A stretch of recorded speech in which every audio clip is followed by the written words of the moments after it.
ভারতের communist party মার্ক্সবাদী Harishchandrapur উত্তর মধ্য পূর্ব পশ্চিম এরিয়া কমিটির পক্ষ থেকে হরিশ্চন্দ্রপুর সংগঠন সমিতি হলে একটি সমাবেশ করা হয়। এদিন এই সমাবেশে উপস্থিত ছিলেন রাজ্য কমিটির সদস্য কমরেড সোমনাথ ভট্টাচার্য, রাজ্য কমিটির সদস্য জামিল ফিরদৌস, জেলা সম্পাদক মণ্ডলীর সদস্য কমরেড আরজাউল হক সহ সকল স্তরের কর্মীরা উপস্থিত ছিলেন।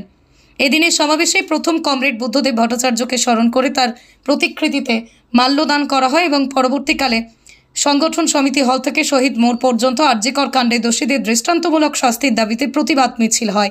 রাজ্য কমিটির সদস্য কমরেড সোমনাথ ভট্টাচার্য তার বক্তব্যে বলেন, আরজিকরের ঘটনা নিয়ে নারকীয় ঘটনা, রাজ্য সরকার যদি বোধ থাকত তাহলে তিনি পদত্যাগ করতেন, কিন্তু উনি এতটাই নির্লজ্জ যে তার প্রত্যেকটা জায়গায় রন্ধ্রে রন্ধ্রে পৃষ্ঠপোষকতায় অনুপ্রাণিত হয়ে অপরাধীর সাথে জড়িয়ে সেই জায়গায় দাঁড়িয়ে মুখ্যমন্ত্রীর নেতৃত্বে দোষীদের বিচার চাই বলে মিছিল হচ্ছে। এই ধরনের প্রহসন গোটা রাজ্যবাসীর লজ্জা। স্বাধীনতার পর থেকে এই ধরনের ঘটনা ইতিহাসের পাতায় আমরা কখনো দেখিনি বলেও বলেন তিনি। আপনার বাইক কেনার স্বপ্ন এবার হবে পূরণ, কারণ আমান হোন্ডা নিয়ে এসেছে একেবারে স্বল্প ডাউন পেমেন্টে বাইক বা স্কুটার কেনার সুবর্ণ সুযোগ। বিনা অ্যাকাউন্ট, লো সিভিল, ন্যূনতম ডকুমেন্টে আজই নিয়ে যান স্বপ্নের বাইক আপনার বাড়িতে। অতিরিক্ত ছাড় পেতে আজই যোগাযোগ করুন বামনহাট আমান হোন্ডা শোরুমে। শর্তাবলী প্রযোজ্য। যোগাযোগ করুন 9002805414। আকাশ ছোঁয়া ইটের দাম বাড়ি তৈরিতে দিচ্ছে বাধা? তবে ইট কেন, সিমেন্ট ব্লকে তৈরি করুন, খরচ হবে আধা। শাহিনা এন্টারপ্রাইজ, এখানে আধুনিক মেশিনে তৈরি করা হয় সকল প্রকার ব্লক, যা দেখতে খুবই সুন্দর ও অত্যন্ত মজবুত। সুলভ মূল্যে ব্লক পেতে দ্রুত যোগাযোগ করুন 9844468001 অথবা 8436885659। Okhrabari, Shahina enterprise, Gitaldaha road. আরজিকরের ঘটনা ঘটেছে, নারকীয় ঘটনা। রাজ্য সরকারের যদি বোধ থাকত তাহলে ইতিমধ্যেই তারা নিজের থেকেই পদত্যাগ করা উচিত ছিল। এত বড় অমানবিক ঘটনা ঘটেছে, কিন্তু তারপরেও এতটাই তারা নির্লজ্জ। প্রত্যেকটা জায়গায় রন্ধ্রে রন্ধ্রে তৃণমূল কংগ্রেস এবং তাদের পৃষ্ঠপোষককে তাদের দ্বারাই অনুপ্রাণিত লোকজনরা রয়েছে এই দুর্নীতির সঙ্গে, এই অপরাধের সঙ্গে। আর সেইখানে দাঁড়িয়ে মুখ্যমন্ত্রীর নেতৃত্বে দোষীদের বিচার চাই বলে মিছিল হচ্ছে। এ ধরনের প্রহসন, এটা গোটা রাজ্যবাসীর লজ্জা। স্বাধীনতার পর থেকে এ ধরনের ঘটনা আমাদের রাজ্যে কখনো ঘটেছে বলে আমরা অন্তত জানি না, ইতিহাসের পাতায় দেখিনি। আর আমরা যবে থেকে রাজনীতির ময়দানে, সেই ছোটবেলা থেকে আমাদের যবে থেকে পদচারণা, আমরা কোনোদিন দেখিনি। ফলে তার বিরুদ্ধে গোটা রাজ্য সোচ্চার হচ্ছে। আমরাও একেবারে প্রথম থেকেই এর বিরুদ্ধে দোষীদের শাস্তি এবং তার জন্য যা ব্যবস্থা গ্রহণ করা দরকার সেই যথাযথ ব্যবস্থা গ্রহণ করবার জন্য আমরা দাবি জানাচ্ছি। এবং সিবিআই এর দিক থেকেও আমরা বলছি যে সিবিআই, মোদি মমতা আঁতাতের ফলে সিবিআই যেন এই জিনিসটাকে ঢিলে করে না দেখে। আবার এটাও শোনা যাচ্ছে যে নানা ধরনের তথ্য লোপাট করে দিয়ে যাতে প্রকৃত অপরাধীদের ধরা না যায়, তার জন্যও একটা লাগাতার প্রয়াস চলছে।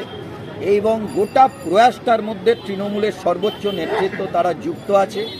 কারণ যে র্যাকেট ওখানে চলতো সেইগুলো যদি ফাঁস হয়ে যায় তাহলে রাজ্য সরকারের এবং তৃণমূল কংগ্রেসের বড় বড় মাথারা চাঁইরা তাদের গিয়ে হাজতের পেছনে ঢুকতে হবে।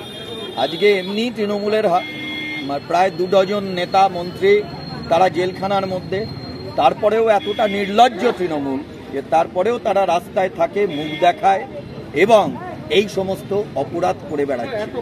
ফলে তার বিরুদ্ধে আমরা হরিশ্চন্দ্রপুরের মানুষকে সঙ্গে নিয়ে আমরা এখানে লাল পতাকার লোকেরা, তার সঙ্গে ছাত্র, যুব, মহিলা, শ্রমিক, কৃষক, ক্ষেতমজুর, আমরা সবাই এখানে সমবেত হয়েছি। এর সঙ্গে একটা বৃহত্তর অংশের মানুষ তারা সমবেত হয়েছেন।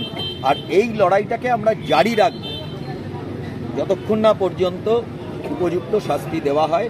সেই কথাই আমরা বলার জন্য আবার এখানে আজকে শুনছি। যেখানে সুপ্রিম কোর্ট এখন বলছেন ওই হসপিটালে ডাক্তারদেরকে চিকিৎসা করার জন্য বা নিজের ডিউটিতে যাওয়ার জন্য, কিন্তু সেখানে ডাক্তারও এখনও পর্যন্ত সে ডিউটিতে যাচ্ছে না, কি বলবেন? ডাক্তারবাবুরা নিশ্চয়ই আজ না হলে কাল ডিউটিতে যাবেন, কারণ তারা যে মহৎ পেশায় নিজেদেরকে যুক্ত করেছেন, সেখানে রোগীর সেবা করাটাই ডাক্তারবাবুদের প্রধান কর্তব্য। এই মেয়েটি তো সেই কাজটাই করছিল, ঘন্টার পর ঘন্টা তার ডিউটি আওয়ার্সের চেয়ে অনেক বেশি সে মানুষের সেবা দিল, আর তাকে এই পশুরা কিভাবে নৃশংসভাবে হত্যা করলো, ভাবতে লজ্জা লাগে না? শিউরে ওঠে না? আপনি যদি ভাবেন আপনার বোন, আমি যদি ভাবি আমার মেয়ে, কেউ যদি ভাবে তার ভাইজি বা ভাগ্নি, তাহলে আপনি ভেবে দেখুন যে আপনার মনের মধ্যে কি ক্রোধটা হবে।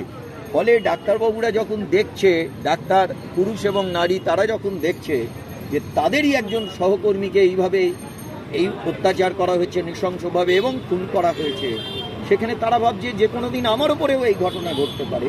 তাই তাদের নিশ্চয়ই এই ক্রোধের বহিঃপ্রকাশ হওয়াটা স্বাভাবিক, কিন্তু নিশ্চিতভাবেই বৃহত্তর স্বার্থে, রোগীদের স্বার্থে আমরাও তাদেরকে অনুরোধ করব যে আপনার বুকের যে যন্ত্রণা, সেই যন্ত্রণার বহিঃপ্রকাশ আপনি আপনার ডিউটি আওয়ারের পরে নিশ্চয়ই তার প্রকাশ করুন। আমরা সকলে আপনাদের সঙ্গে আছি, কিন্তু যে সময়টা রোগীদের দেখার সেইটা দেখুন, তা না হলে বহু মানুষ বিপদের মধ্যে পড়বে। আপনার নাম এবং পরিচয়? আমার নাম সোমনাথ ভট্টাচার্য, আমি সিপিআইএম পশ্চিমবঙ্গ রাজ্য কমিটির সদস্য। আজকে পিপলা কলেজে একটা শিক্ষাঙ্গনে আন্দোলন করতে দেখা গেল স্বতঃস্ফূর্ত, তাতে মার খেতে দেখা গেছে ছাত্রদের, এ নিয়ে কি বলবেন? কারা মেরেছে?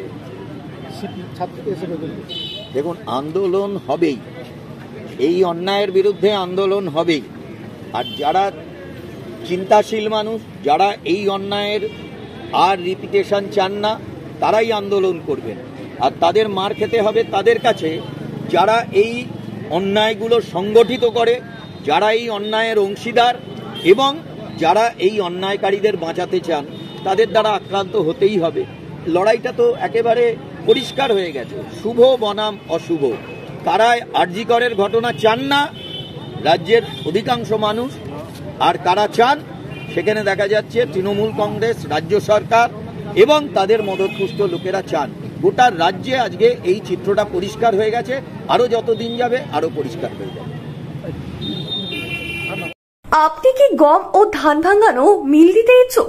আপনার এই স্বপ্ন পূরণ করতে দিনহাটায় এই প্রথমবার সুলভ মূল্যে পাচ্ছেন এই সমস্ত সরঞ্জাম। এখানে রয়েছে ধান ভাঙা মেশিন, আটা চাকি মেশিন, মশলা ভাঙানো মেশিন, জমি চাষ করা, ধান কাটা, ভুট্টা দানা ছোলানো, সরিষার তেল ভাঙানো মেশিন, স্প্রে মেশিন, এছাড়াও যাবতীয় কৃষি সরঞ্জাম সুলভ মূল্যে বিক্রয় করা হয়। চলে আসুন দিনহাটা মদন মোহন বাড়ি নিমাই ভবনের পাশে, অথবা যোগাযোগ করুন 8972118993 অথবা 8116774629 এই নম্বরে।